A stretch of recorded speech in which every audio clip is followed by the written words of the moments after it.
بسم اللہ الرحمن الرحیم۔ السلام علیکم۔ سینٹرل وظائف چینل کی معزز خواتین و حضرات، امید ہے آپ خیر و عافیت سے ہوگے۔ دعا ہے خلاق کائنات آپ کو سدا عافیت کے سائے میں رکھے۔ پیارے بھائیوں اور پیاری بہنوں، آج کے اس دور کے اندر ہر شخص یہ چاہتا ہے کہ وہ گناہوں سے بچے۔ یقیناً آج کے اس دور کے اندر گناہوں سے بچنا بہت ہی زیادہ مشکل ہے، لیکن ناممکن نہیں ہے، کیونکہ قرآن مقدس کے اندر خلاق کائنات نے فرما دیا کہ شیطان جو ہے انسان کا کھلم کھلا دشمن ہے، اور ایک اور جگہ پر ارشاد فرمایا کہ شیطان جو ہے یہ اعمال کو بنا سنگھار کر یعنی خوبصورت کر کے دکھاتا ہے کہ انسان کو پتہ ہی نہیں چلتا کہ وہ کیا کر رہا ہے۔ تو یقیناً ہر میرا پیارا بھائی اور پیاری بہن یہ چاہتی ہے کہ وہ گناہوں سے بچ جائے اور گناہوں سے ایسے صاف ہو جائے جیسے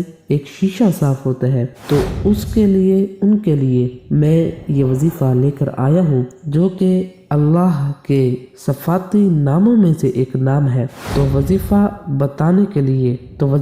بتانے سے پہلے میں آپ سب سے ریکویسٹ کرتا چلوں، اگر آپ ہمارے اس چینل سینٹرل وظائف پر نئے آئے ہیں تو چینل کو سبسکرائب کر دیں اور ساتھ میں لگے ہوئے بیل آئیکن کو بھی کلک کر دیں تاکہ ہماری آنے والی تمام ویڈیوز آپ تک پہنچتی رہے۔ تو پیارے بھائیوں اور پیاری بہنوں، اگر آپ چاہتے ہیں کہ آپ گناہوں سے بچ جائیں تو آپ زوال کے وقت آپ کو پتہ چل جائے گا، آپ کا جو بھی آپ کا علاقہ ہے وہاں پر کیلنڈر وغیرہ سے پتہ چل جائے گا، یا اس کے علاوہ آپ انٹرنیٹ پر سرچ کر لیں اپنے اس علاقے کا کہ زوال کا وقت کب سے کب تک رہتا ہے۔ تو اس وقت آپ نے 170 مرتبہ اللہ رب العزت کا یہ نام یا قدوس، اس کو آپ نے 170 مرتبہ پڑھنا ہے، تو انشاءاللہ عز و جل آپ کا دل جو ہے وہ گناہوں سے صاف ہو جائے گا۔ اور جو کہ اس میں صبح کے ساتھ یہ وظیفہ یعنی نماز جمعہ کے بعد یا صبح کے ساتھ پڑھے گا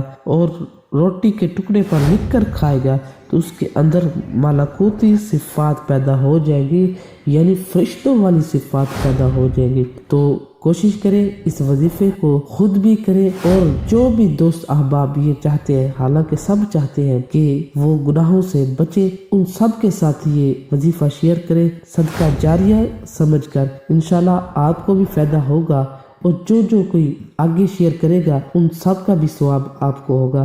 تو ملتے ہیں اگلی ویڈیو میں، تب تک کے لیے فی امان اللہ۔